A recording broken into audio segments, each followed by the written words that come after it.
circunstâncias, são fatos cuja apuração é especialmente difícil, né?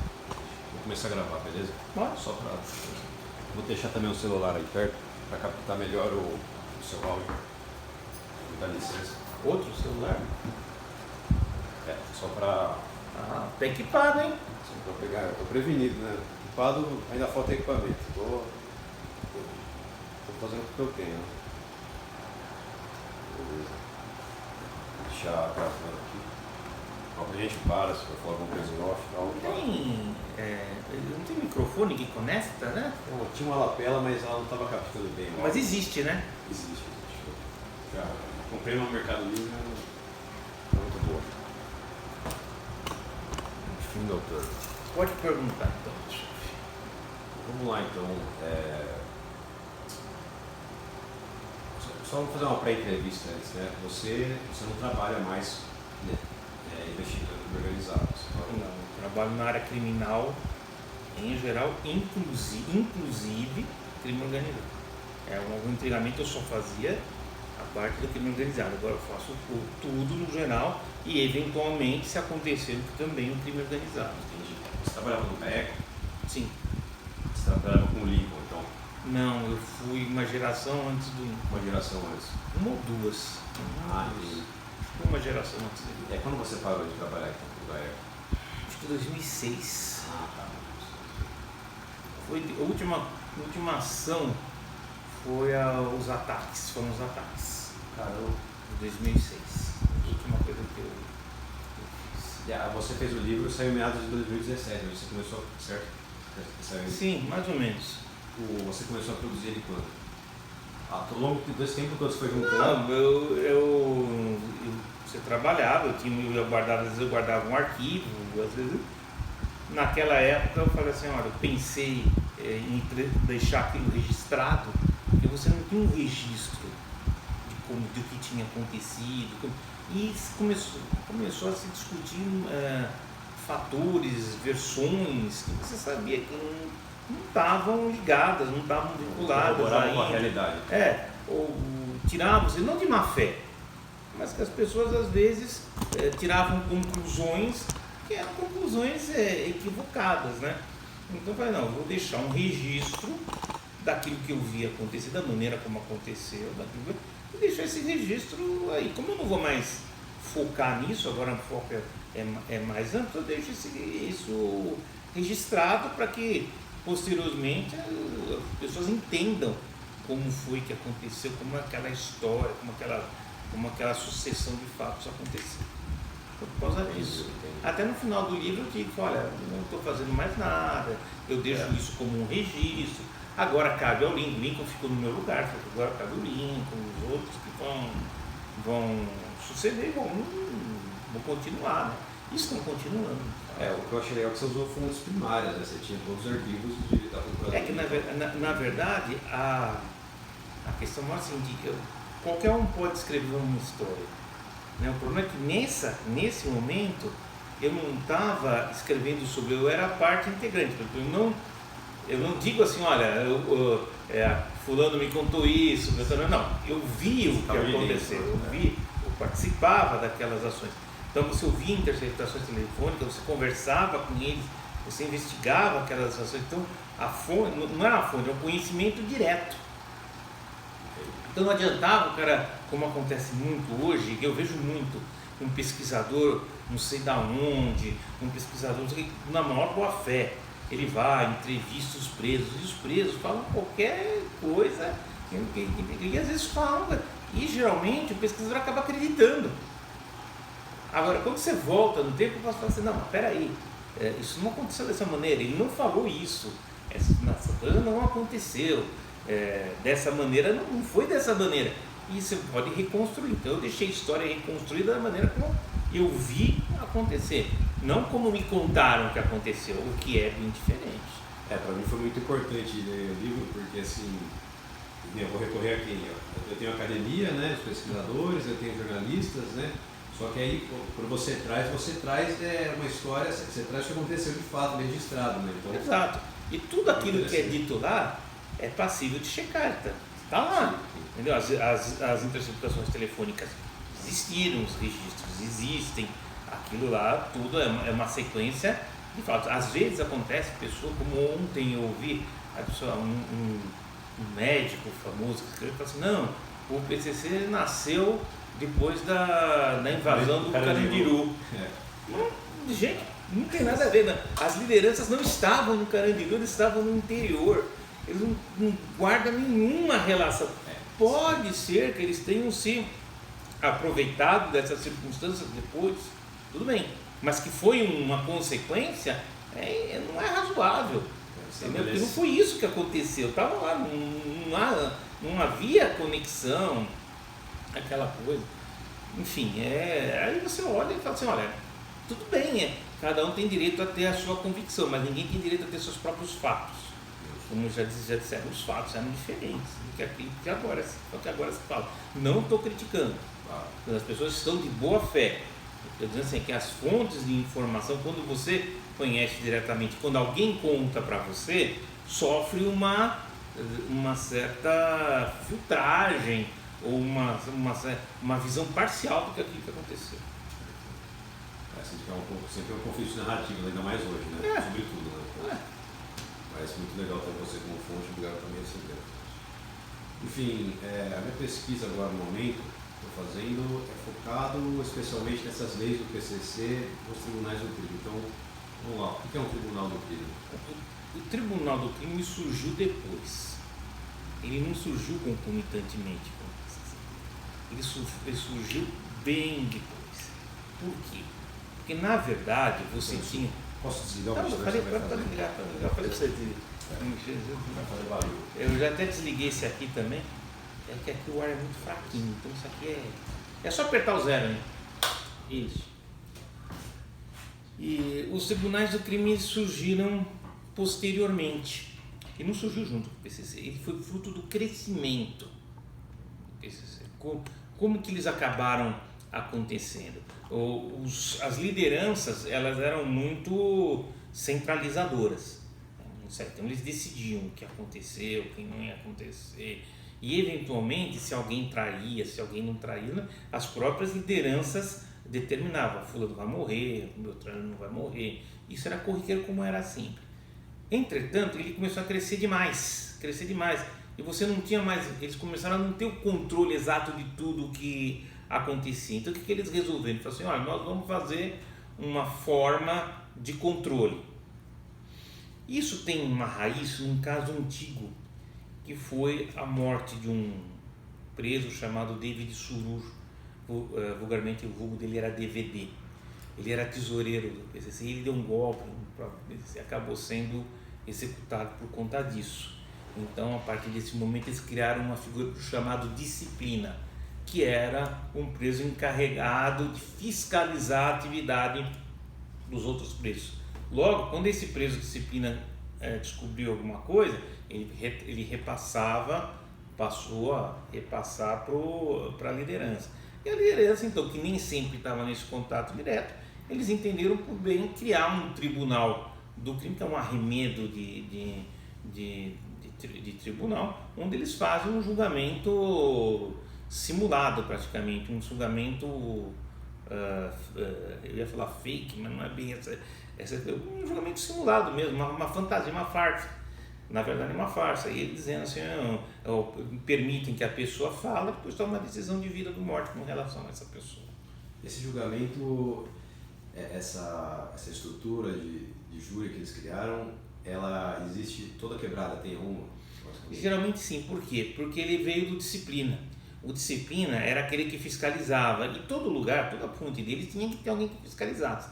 Se tinha alguém que fiscalizava, tinha que ter a punição caso a fiscalização constatasse alguma coisa. O modo de fazer essa punição foi a criação desse tribunal do crime. Há muito tempo, no começo, eles fizeram uma única oportunidade, uma segunda geração de um preso chamado Alcides de La Salle, blindado, que supostamente teria traído. Eles fizeram um julgamento na casa de detenção.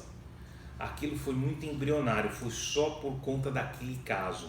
E na verdade ele nem era um traidor, mas enfim, foi tomado foi julgado pela Márcia carcerária e foi executado. Mas esse exemplo se perdeu com o tempo e passou depois a ser retomado com essas ações mais específicas, voltadas para cada zona de atuação em que eles operam.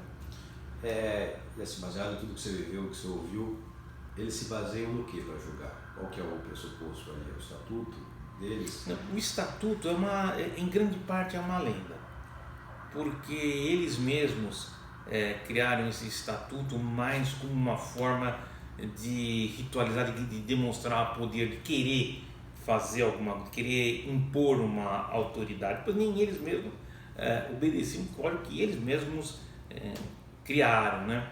E depois esse estatuto foi mudando, cada um escrevia uma versão diferente e hoje perdeu quase que totalmente o significado. Ele teve um significado no começo, logo no começo. Hoje em dia praticamente é uma mera formalidade, uma coisa extremamente descartável. No que eles se baseiam para julgar? No conceito de autoridade. Aquele que é o disciplina é o que traz o problema. O piloto, antigamente o piloto, depois torre, depois vai o jet, depois vai mudando o nome. Aquele que tem uma função de nível mais elevado e geralmente está preso, decide por conta do seu próprio conceito de justiça, que ele entender que for melhor para ele e não necessariamente para o indivíduo que está, entre aspas, sendo julgado. No epílogo, né, você fala, o PCC não faz justiça, faz justiçamento. O que você diria? Mas é verdade, ele não faz justiça, ele faz justiçamento.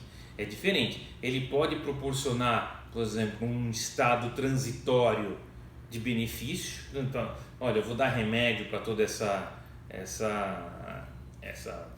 comunidade, mas se você descumprir se você descumprir as ordens dele, descumprir ou desafiar a organização, você vai ser morto. Então isso não é justiça, é justiçamento, que na verdade ele não proporcionam nada para você. Eles na verdade te impõem alguma coisa independentemente da sua vontade. Então isso não é justiça, isso é justiçamento.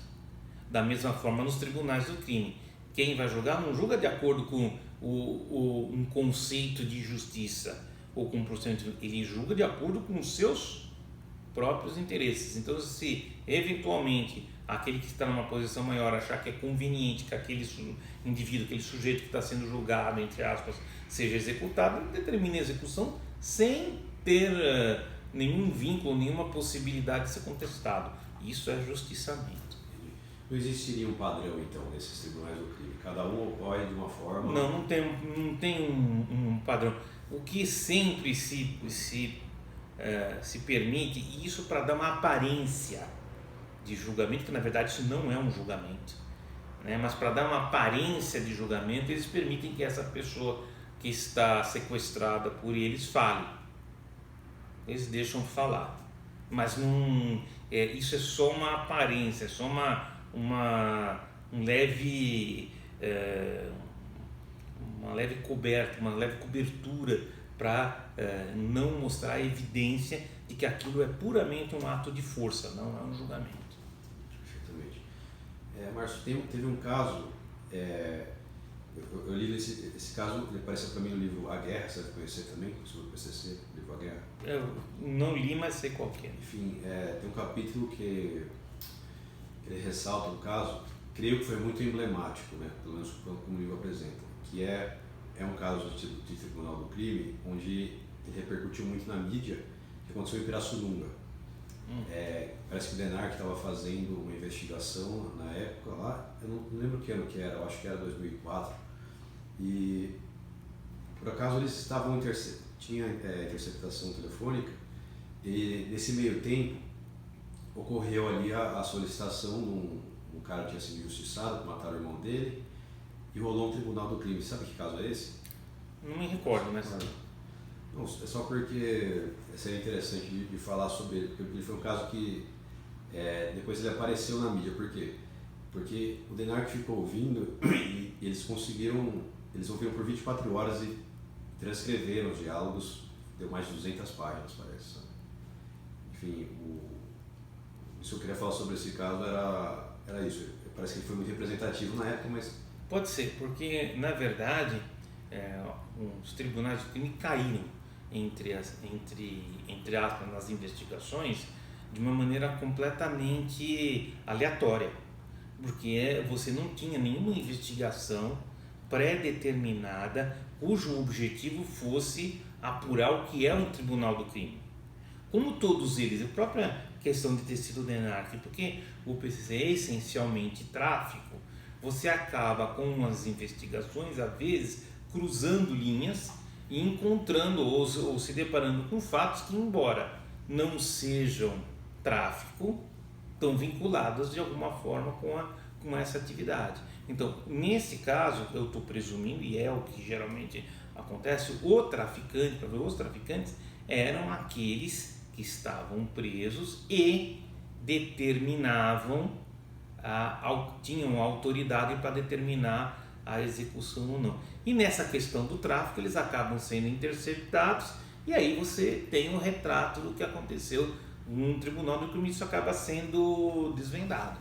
Geralmente você vai, porque você não tinha uma investigação, assim, olha, nós ouvimos falar que existe um tribunal do crime, nós vamos investigar. Não, isso acabou acontecendo porque as investigações cruzaram, e depois isso acabou sendo, como é que se fala, popularizado entre aspas. Hoje caiu, já não está da mesma maneira que era antes, porque as interceptações telefônicas se aperfeiçoaram e geralmente esses tribunais de crime chamam muito a atenção, porque são muitas linhas se cruzando. Então isso ocorre, mas tem ocorrido de uma maneira decrescente. E baseado no que você ouviu de interceptação e tudo mais, qualquer um poderia solicitar um tribunal, um júri? Você tem que ser... Geralmente, o que acontece? Há uma questão, sempre há precedente de uma questão.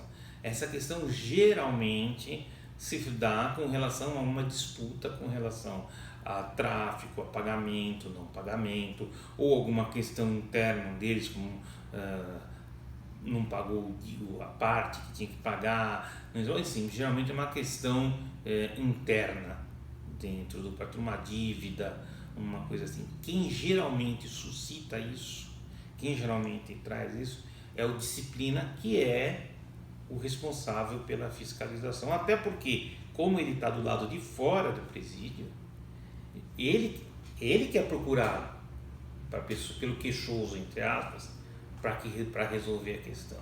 E depois ele faz o link com quem vai proferir a decisão, que geralmente é a liderança que está presa.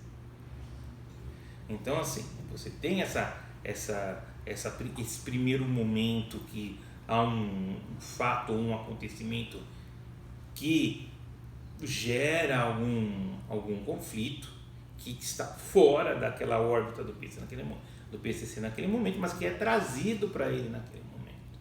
E a partir daí, ou até uma questão que o próprio disciplina, o próprio fiscal, aquele próprio responsável por isso, toma conhecimento, ou quando ele mesmo, por exemplo, é lesado numa transação e ele traz o cara para a senhora, vamos fazer um tribunal, vamos fazer um julgamento. Esse é o caminho que geralmente acontece, muito embora não haja forma própria, porque como eles refletem unicamente a própria autoridade, eles não têm regramento nenhum.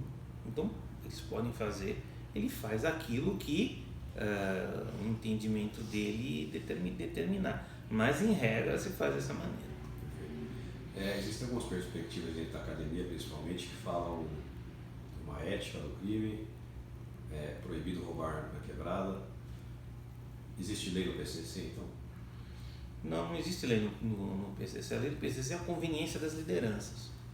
Então, assim, olha, não vai ocorrer crime, na verdade, não perturbe o meu comércio de tráfico.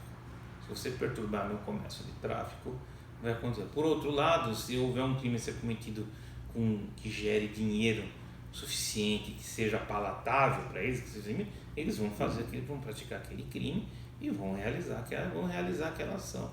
Então não tem lei, o que você tem é autoridade. Você tem o poder absoluto das lideranças que determinam quem vai viver e quem vai morrer. Então essa posição de força é o que predomina, porque quando você diz lei, você diz uma regra que todo mundo tem que obedecer obrigatoriamente. E se você não obedecer, você vai ter que ter um poder, alguém para regular essa aplicação de lei. E esse poder regulatório não existe. E a lei é a palavra do que o próprio líder mandar. Beleza. A gente já está se caminhando para o fim. Eu não podia deixar de perguntar uma coisa também. Você fazendo a sua experiência, existe uma conexão do PCC com as igrejas? Existe uma conexão ideológica? Porque assim, alguns termos que a gente pega, né, o batizado, o apadrinhamento, são termos que parecem ter nascido ali, ter sido emprestados, né, da religião evangélica, por exemplo, e a gente sabe que a presença dos evangélicos ela é grande nos presídios. Não sei se lá no começo já era muito. Existe uma conexão? Eles têm uma religião, né? A religião deles é o dinheiro. Então eles entendem em termos financeiros. A influência religiosa é zero, né? O que você tem como esse padrinho, como é que se fala, esses termos que são mais, elas derivam mais do fato desses termos serem populares. Então é muito comum você falar, geralmente, fulano tem um padrinho, não tem, então na falta de uma denominação específica, eles falam ou eles trazem aquilo que eles conhecem. Então, essas palavras, esses termos, eles não estão bem ligados à questão religiosa, mas eles estão ligados antes a uma questão de conhecimento comum, de serem fatos, de serem termos de uso popular. E a própria questão religiosa deles é extremamente distorcida. Você tem questões que eu posso exemplificar uma coisa que, por exemplo, que ocorreu numa interceptação telefônica, onde o interceptado era um indivíduo perigoso, um traficante, era inclusive um latrocínio, um assaltante que já tinha mortes nas costas, aquela coisa toda, uma pessoa extremamente perigosa, e ele vira para a mãe dele e fala assim: estou indo para o trabalho dele é assaltar. Ele ia assaltar a agência bancária, tal. O trabalho dele era roubar, nesse caso ele ia roubar uma agência bancária. Ele fala: estou indo para o trabalho. Ela vira para ele e fala assim: Deus te proteja. Ou seja, é um sentido para uma mãe, é perfeitamente compreensível, há que se entender, mas o sentido é um sentido completamente distorcido, subjetivo e pessoal. Entendeu? A religião ela é sempre invocada quando ela está como um instrumento de interesse próprio, né? Então, as mulheres, principalmente dos presos, que falam que Deus te abençoe, essa parte religiosa é mais das mulheres dos presos do que dos presos propriamente ditos, do PCC. Porque você tem uma ala nos presídios, você tem a presença religiosa dentro dos presídios, que não são facções, que são aqueles grupos religiosos, e eles são completamente independentes e não tem nenhuma relação. Pelo menos nunca vi um grupo religioso que tivesse alguma ligação com o PCC. Nunca vi. É possível que tenha? Talvez. Eu nunca vi, nem ouvi falar.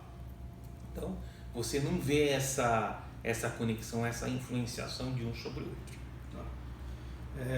Teve algum caso que foi muito emblemático para você desse tribunal do crime, que ocorreu fora dos presídios?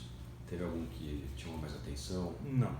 Não, porque eles seguem um padrão e vou ser sincero, aquilo não me surpreendeu, porque na verdade era apenas uma formalização, porque você já ouvia muitas ordens de morte, entendeu? Simplesmente o que me pareceu a nós é que era uma forma de quem mandava matar simplesmente se resguardar um pouco da responsabilidade, entre aspas, para evitar ser objeto de vingança. Porque geralmente a pessoa morta ela é ligada a um terceiro. Então ele, para evitar disputa e vingança, eles usavam esse anteparo, digamos assim. Por quê?